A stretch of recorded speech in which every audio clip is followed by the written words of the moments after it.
For everyone, I want to thank Mel King for agreeing to have a conversation with us.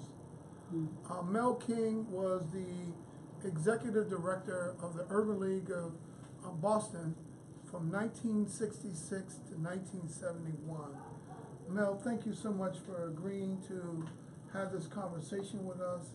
We think it's so timely because next year in 2019, Urban League of Eastern Massachusetts, aka the Boston Urban League, will turn 100. And so the conversation that we're having is in celebration of that 100th anniversary. And we thought it was very important to have a conversation with you, someone who served as the executive director for 5 years. But more importantly, you were about 10 years old when this affiliate was founded. And so we thought maybe it would be a really novel perspective to have a conversation with you to talk about what was it like, what were some of the challenges, what were some of the issues, because I was, obviously you turned 90 in October of 2018. So right now, you're sitting on 89 and staring the barrel down at 90, and I think that's a real good position to be in. How do you feel? Well, I'm here. Here? And I'm grateful I hear you. and we'll see what happens. One of the things I was trying to do was to see if I could get back on track so I could get back on the tennis court for my 90th birthday. Oh, that would be a blessing, my friend. Well, hey, I'll take each day as it comes. So I know. We used to play. You would be on one court and playing with your partner, and I'd be on the other court playing with my daughter. We used to see each other once or twice a week at the Reggie Lewis Track Center in the mornings playing tennis, and that's what kept us agile. works. Yeah. It does. And up until about 8 months ago, I was on the court. But for the last 8 months, I've had some issues. But I'll get back. And we're hopeful that you do get back. Perspective, Mel. You have been the executive director of the Urban League. You were a state legislator. You were an instructor at MIT. You've been a nonprofit sustainer. You've been an advocate for social justice and a candidate for the mayor of Boston. And most people, that is like 4 lifetimes in what you have done in those 89 years. And so I'm humbled to be here with you. But when I think about what I just described, from your perspective, what do you think were some of the challenges when you were in the heyday going through many of these issues? And how does it relate to the 100th anniversary of this affiliate here in the National Urban League? Well, that's a whole lot to try and cover. I do want to say that to start with being the executive director, misses out on how I got there, Tell us. and the story of how the Urban League impacted on my life when I was in high school. Ed Cooper was the Executive director? executive director at the time, and we had groups of us that were looking for work while we were in high school, and somebody pointed us to him, although there may have been somebody before that. In any event, they were pushing people in the downtown businesses to hire folks, and steered by them to apply for jobs downtown at Filene's basement. There was another other store, a white, wait, anyhow, Could have been Macy's or something like that. no, or wasn't Macy's wasn't here at that time. Okay, that's right, that came later. I think it was RH White. Anyhow, Jordan Marsh, and they Yeah. had been pushing those department stores to hire folks. And I had graduated from high school, went down, and they were trying to push me into being a shoe shine boy at a couple of the stores. I said, no, I got a high school diploma. I can do a whole lot more than that, so I So- wouldn't take, So you wouldn't take the shoe shine job? no. Good for you. But I mention that because at that point, the league was trying to get doors open in those stores downtown for folks. And some of them got jobs as elevator operators, mostly women, Mm-hmm.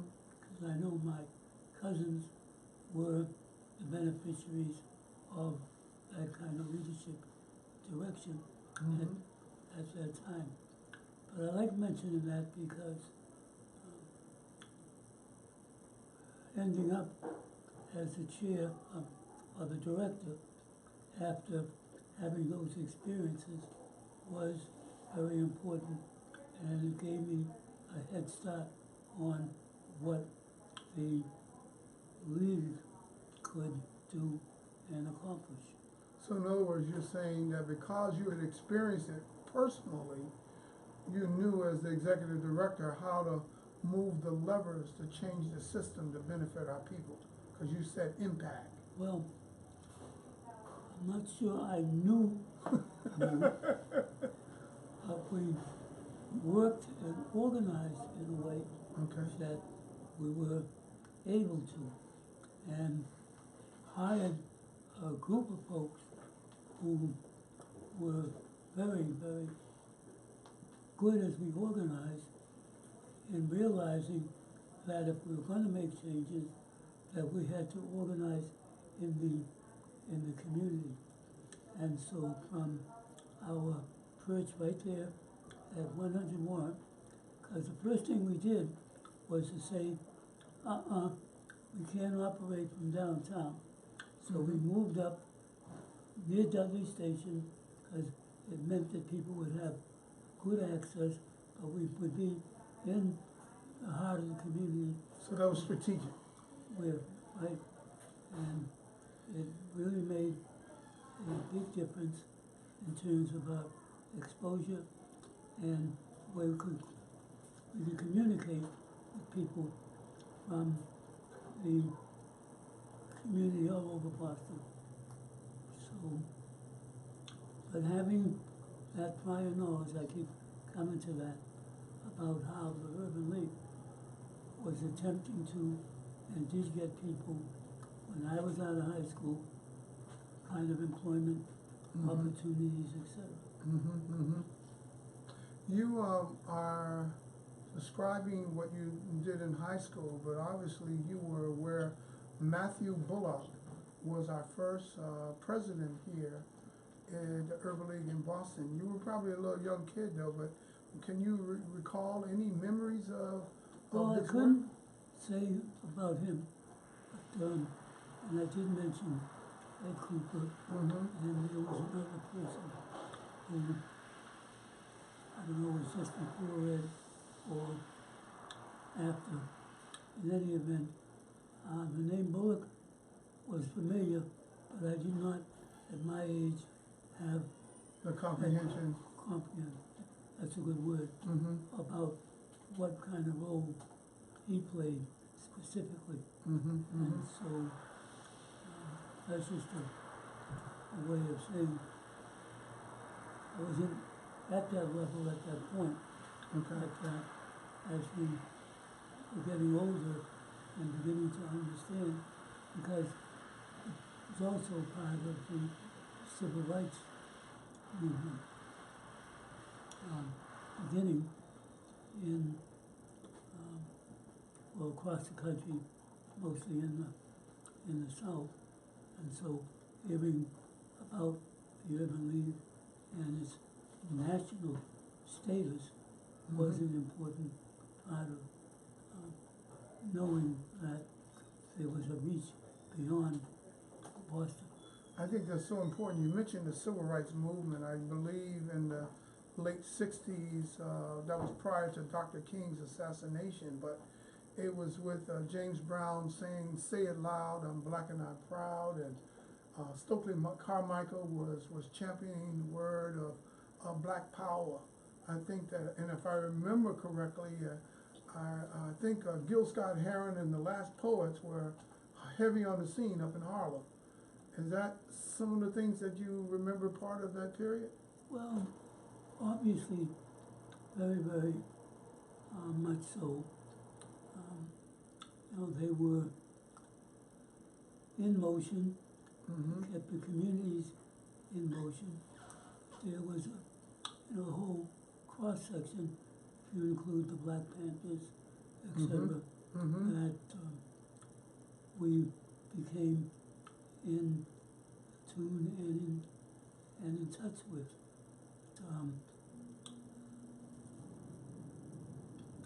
You have to understand also that I went to a black college in South Carolina at Claflin. Okay, And so okay. I got schooled in a lot of ways by that experience about Black the struggle consciousness? that we had to go through. It wasn't as much about black consciousness as it was about understanding that there were folks in that part of the country who had been looking at ways, etc., to deal with that. And if you looked at the churches, you'd see how organized they were in terms of trying to get the folks to begin to deal with things. So I went down in 1947, graduated in 1951, and one of the interesting things that was at 50 or so when one of the first findings from the Supreme Court came out about the separate and unequal aspect of it. Was that the Brown v. Board that you're referencing, or was that the?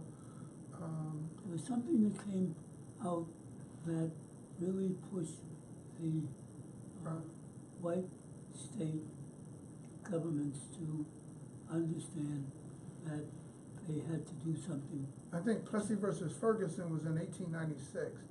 So in 1951, there was another case prior to the Supreme Court decision of separate and unequal. So there were a series of smaller cases that were developed. Well, but I think Plessy was the foundation. all I know is that memories and No, that's okay. You're doing good. You're doing good. that there was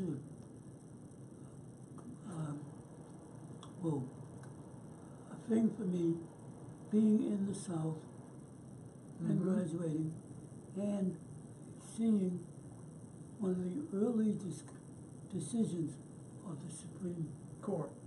Okay. Okay, and I kind of marveled at the fact that I had been going to school down there. I remember the first trip down where with two other folks, they all had football scholarships to go to Claflin, got on the train here at South Station, ended up in DC. Okay. At South Station, we could sit anywhere. Got to DC, we had to get up and get to the train that was taking us out to Orangeburg, but we had to Sit in a separate car? Right, and so we... Was that your first time encountering that stuff? That's right. Okay. So it was very interesting to be in the middle of that, etc. And it's, you can tell, been indelibly stamped on me and became a part of understanding of what the kind of role that play as I move forward, because I had that experience. So, in other words, you said you would never ever forget what that feeling was like when you were put in that separate car, and it kind of fueled, kind of like the values that you would have for the rest of your life seemed to be? Well, including other aspects of growing up with a father, mother from the Caribbean, Barbados and Guyana, and the fact that my father was, well, they met and married in Nova Scotia. My father was working in the coal mines, and then they came to Boston, and he got a job as a longshoreman. Turned out to be the secretary for their local union. Okay. And we heard him tell stories about the Social Security, how the different unions, the CIO and others got formed, and some of the members of his local right here in Boston, South Boston, went to DC to fight for Social Security and other kinds of programs. And so we grew up under that environment, okay? And then going south and hearing this other piece of what some of the groups were doing. Didn't get much notoriety until the decision, but there were black folks down in South Carolina, other parts, who were doing stuff to make life for them, their families, and all better. You are giving us a walk down memory lane. So speak, if you can, late 50s, early 60s. Was that same, because you graduated in 51, you said. And so now we get to the late 50s, early 60s. America was a polarizing nation in terms of how it treated black people. But you're up here in the north, you spend time being educated in the south, and you said there are other life experiences. So tell us what kind of like was going on inside your spirit or inside your head that kind of created this icon or an activist that we know. It had to be something that went on that really kind of put a burr in your saddle. Well,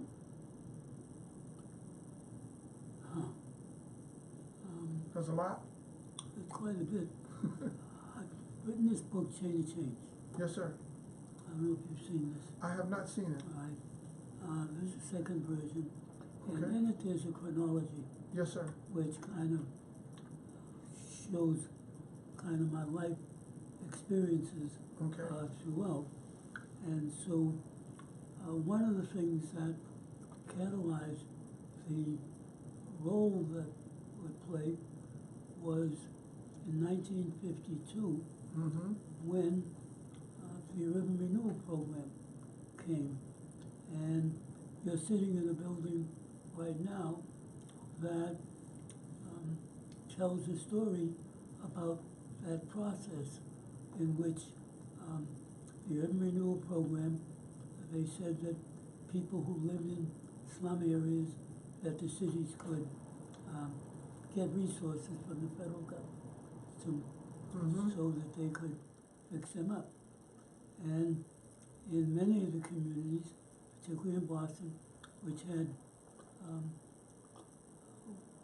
population of people whose incomes were low, several whose inhabitants were mostly folks of color, were slated for urban renewal. And so they were clearing spaces and then building different things in them. The fact of the matter is that some of the folks, like at Freedom House and others, began to raise some questions about what that kind of role could be. But in any event, by the 50s, and looking at what was happening, we ended up in a situation where we saw that were gonna get moved out, and there was a place in this West End, and a lot of people understand that was the earliest point in which urban removal took place. So you see, you used the West End's displacement model Right. to inform you what was happening here on the South End. Okay, so if here it says Mhm. New York streets targeted for Mhm. urban renewal, Yep. in 52, the West End was demolished, right? And so we- 58. Okay, Mhm. so we looked at that and said, wait a minute, that's what'll happen Here. here. Okay, we lost pieces of it, and right here where we're sitting, they had, well, prior to that, we made an agreement with the city. We thought that before they moved people out, right, they would give them or build some space in the area that already had either been demolished, they'd build there so people could have access and not have to get pushed out like the West End. And we thought we had an agreement. Then Mhm. woke up one morning and found that they were kicking people out of the street right here Mhm. and other places. And so we took over we went and said, you gotta stop. They said no. So we took over the parking lot that they had put there, and many of us got arrested one day, and that started the movement to challenge them and From demolishing the community. demolishing, but we, as a result of that, learned something about the illegal action they were taking. What do I mean? Mhm. The urban renewal law said that there had to be an elected committee of citizens from any area that was gonna get urban renewal money. And the city was violating that. So in other words, they didn't have that in place, and you guys got arrested and challenged it. Challenged it. And as a result, you're sitting in a building that was put together by the elected urban renewal committee, where they said, here's what's gonna happen on the land, So you guys dictated what was gonna happen. if that's the way you wanna say it. Well, Yes. I'm sitting here I'm admiring what you're saying to me, that what you were doing back in the 50s, but you had a seat at the table to influence what transpired, as opposed to the legal actions of being displaced, demolished, and we call it gentrification now. Yeah, well, yeah, I understand that, but you're right, what we learned Mm-hmm. about because of our actions, that we could get control of the decision-making process. Okay. And Okay. so, as a result, as I put this together, I have three spheres, if I can put it that way. Mm-hmm. Mm-hmm. The first one is the service stage. Mm-hmm. When social organizations, like some of the churches, like the agency that I had gone to work for, try to serve people and get them into education or community centers to what I would call socialize them in terms of the value orientation that the settlement houses had. And the Urban League had a different scope, but nonetheless, places that existed, supported by churches, supported by folks who were from community agencies, settlement houses, etc. Anyhow, people got together, said, wait a minute, you can't violate this law now, and so you have to provide for the residents a way for them to have an elected committee that would make the decisions. And that was a big, big, big moment that changed how urban renewal took place in Boston as a result. Were you part of that committee? No, I didn't run for election on the committee. Okay. No. People put it together in a way. It was an interesting thing though, because at another point, as part of the Urban League, what took place, interesting, was that I got elected, and Whitney Young and folks at the League were upset about the fact that the police, they had taken off my coat. I mean, I was almost naked, right? Because growing up, the one thing you learn is that if you're in a fight or anything, don't let them pull your sweater or shirt over your face, right?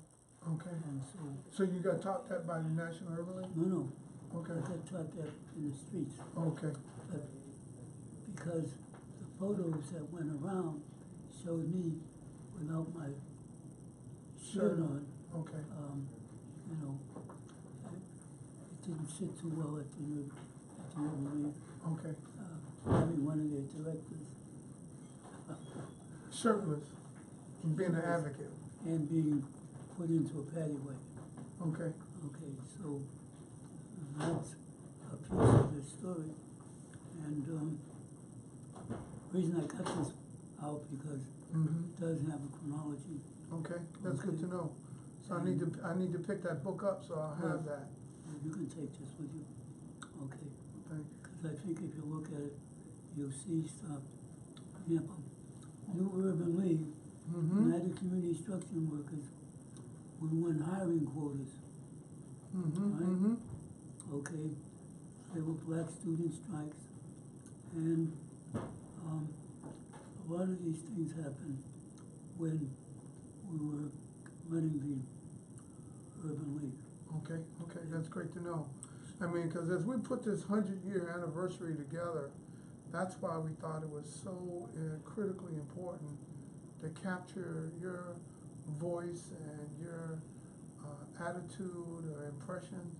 And so if you look at where we were then, doing the work that you're doing and where we are today, are there any insights that you could say that things are different? Or are we fighting the same battles over again? Where would you put us in context? Well, you know, we hear this all the time. Okay.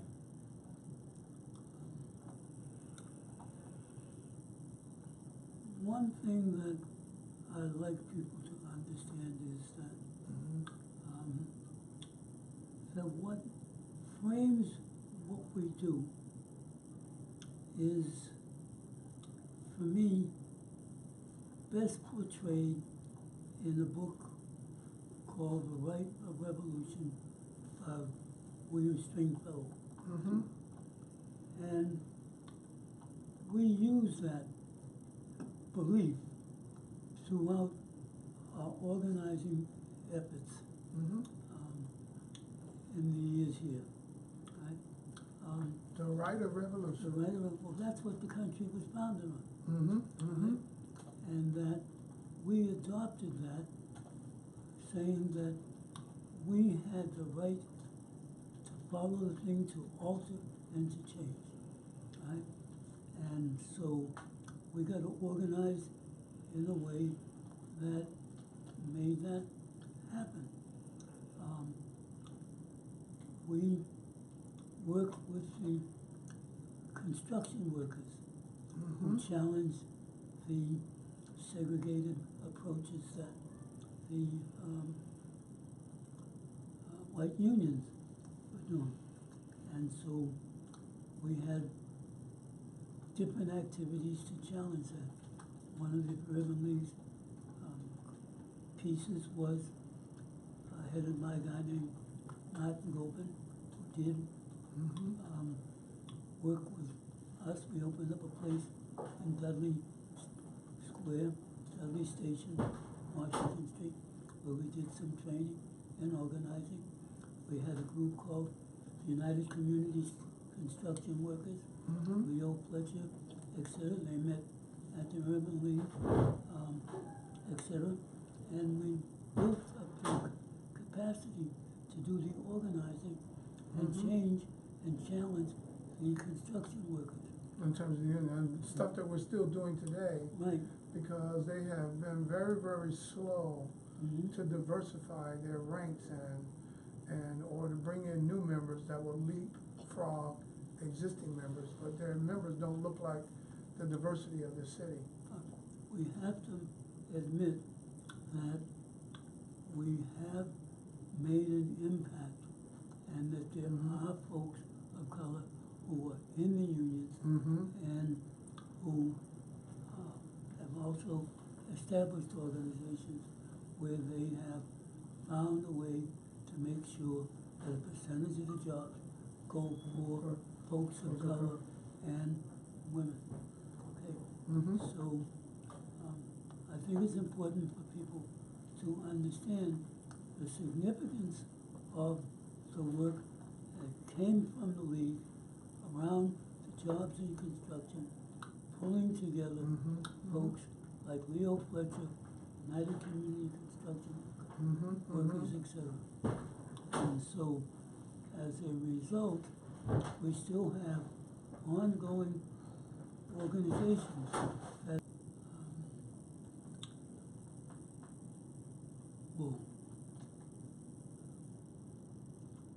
the ideas that we're talking about have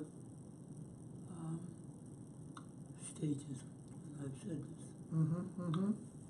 And one is the service stage. The next is the organizing stage. And then there's the institution building stage. All right? Well, okay, some of what we talked about earlier had to do with the organizing, right? As you become aware of what is going on. And so and what we looked at was that there were organizations, settlement houses, you name it, who provided a service, tutoring programs, etc., to help people, newcomers, get their step up and in to different things. But what became more important was the organizing stage, where people said, well, wait a minute, we have to get organized, build our own capacity to do that. And so that's the next stage. And then the third is, well, what are the institutions that we build? What are the businesses that we build that allow us to be making the decisions about what's going on? Okay. See, and that's a piece of what you can see in schools, in employment, and other services as we've gone through the years. And so then part of that institution building is getting the city, the governments, to come up with programs. So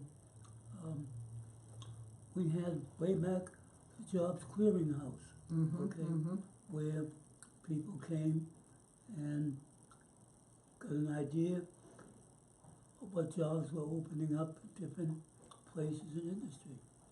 Okay, but that's one level. But then we got the organized groups that went to challenge and get the unions to operate.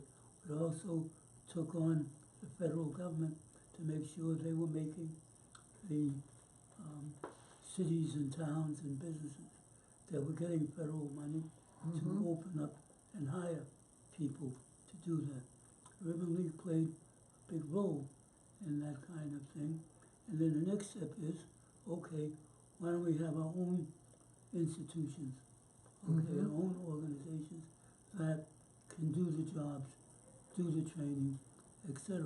And so that's the stages that we will go through, and if you read this, you'll see Servicing, servicing, organizing, and institution building.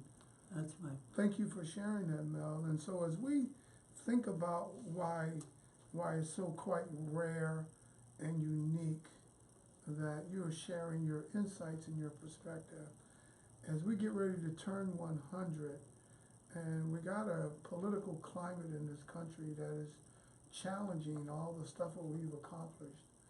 If you can give your words of wisdom to tell us or share with us, what do you think, how do we deal with, and it may just be carrying out the existing formula that you just laid, but to deal with all of the antics and the falsities that are coming out of 1600 Pennsylvania Avenue, and others are taking their cues from that in social media. So what would you say to this generation, regardless of race or color, how we should respond to the stuff of immigration, ICE, building the wall, and calling people by names and demoralizing and degrading people? What would you tell them based upon your life experiences? Well, first of all, one of the things I talk about is the pursuit of possibilities. So what do you say are the possibilities? All right? And so when we go back and look at what happened in Little Rock and all those other places, and what impacted the court was a recognition of what was possible to happen. Okay, what was it that we wanted to see as a result? What kind of changes we wanted? But you have to vision that world that you want to see. Okay, because once you have a vision of that, then you know what you're going to work to make accomplished. And so that's fundamental. Over time will always be the case. If you don't know what you want to have happen, you won't know how you're going to get there. All right? But once you get an idea about what you want, your bright minds will figure it out, and you can make it happen. So going through the history and the stories is important, because it's important for the people to know we've been there, we've done that, and we've made a difference in it. Okay? So things aren't what they used to be, and we have to keep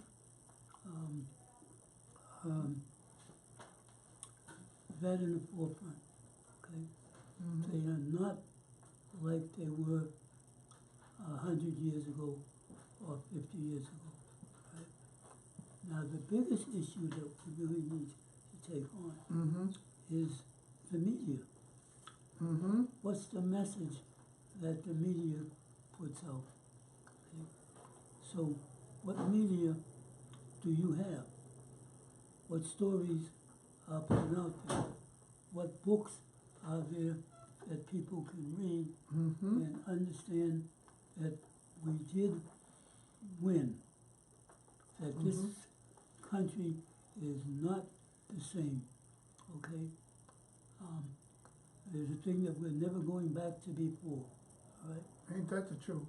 Okay, And so we have to understand that. Now there's some aspects of it that we need to be clear about in terms of what the rules are that we're playing by. Okay? And I think it's important to lift up the strengths, lift up the accomplishments that we have, okay? Now, we got a president who was of African heritage, Yes. right? We act like it's not significantly a part of making this country different. You can talk about the new person, but you have a criteria now to analyze what that person has done that you didn't have before, because you know that getting a black person in who has the value orientation that Obama had makes a difference, all right? Does it change or alter every institution? No, okay? But I don't like it when I hear the people say that things aren't, better, because that's cuckoo, Okay. all right? That is absolutely cuckoo, okay? The question is, what's the organizing stage we need to be in toward what institutional changes we want? And one of the things we need to understand is that the institutional changes that we want have to have a framework for the inclusion of everybody. There's room under the tent for everybody. Everybody. And that, what does that mean? Okay? We need to look at what real socialism is about. We need to get people to really compare what goes on in countries like Norway and Sweden and other places like that as compared to what's happened in England and Germany and the United States. We try to act like because we have military might that we're right. The fact of the matter is, the reason we have the military is because we don't have a humane dynamic in terms of how we look at each other. I spoke at a rally a couple of years ago where there were people from different countries over in East Boston coming together to try and open up doors and whatnot. And they had a sign that says, "We are a nation of immigrants." Yes, we are. I said, tear it down. Okay. I said, tear it down. And why was that? And I said, put up a sign that says, "We are a nation of neighbors." Oh, I like I that. got it plotted Okay. in 5 different languages. Okay. We are a nation of neighbors, Of neighbors. and not You see, immigrants. If Okay. you change the definition, and that's where this organizing comes in, then the results are based on your perception of what this new community society Should look is like. So if you tell me, well, we're immigrants and not recognize that we're Neighbors. because what do you want for your neighbor? I want the same thing that I want for my neighbor that I want for myself. All right. You see, so you hit it. And that's what I think we have to get people to move into Move into that schools. direction. You want great education for your neighbor's children, as for your children. Okay, you name it, Housing, you name it. You can go down the line. health, If you see me as your neighbor, you you want, want me the same thing for me. right, Well, listen, Mel, I know that we have taken enough of your time, but I want you to know how humbly blessed that I feel that we had a chance to speak with you regarding your perspectives and insights as the Urban League turns 100 and the impact on it. I'd like to give you my pen to sign that book that you said you want me to have. I'll take the pen and the book back. But I want you to know how grateful we are. okay, who do you want this to, the Urban League? Yes. And at 100, Urban League 100, signed by you, giving us a prescription of what we need to do to become a community of neighbors.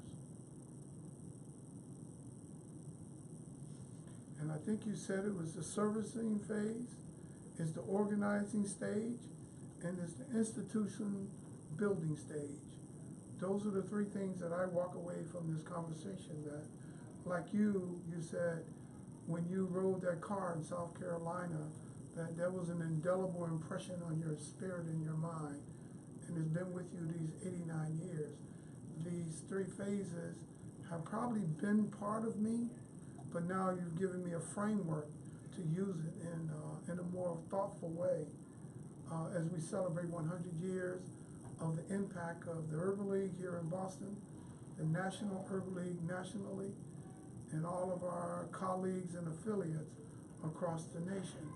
And I just want to say how immensely grateful we are that you took time out of your schedule and out of your time in terms of your spirit and your acumen and your advocacy over the years. I just want to say thank you, brother. It's been a tremendous honor. We're all links in the chain. That's right, you know. And as you said earlier, and thank you so much, I'm very grateful. And as you said early on in the interview, that you're trying to get your strength back. So I'd like to get a call when you go on the tennis court. I won't go back until you go back. How's that? Well, I'll make sure you go back. That works for me, brother. Thank you so much. Okay, great. So, you need to take a walk through and see what we do on the Sure, other side. be happy to. Yeah. I will before we leave. Gentlemen, you guys want to take a collective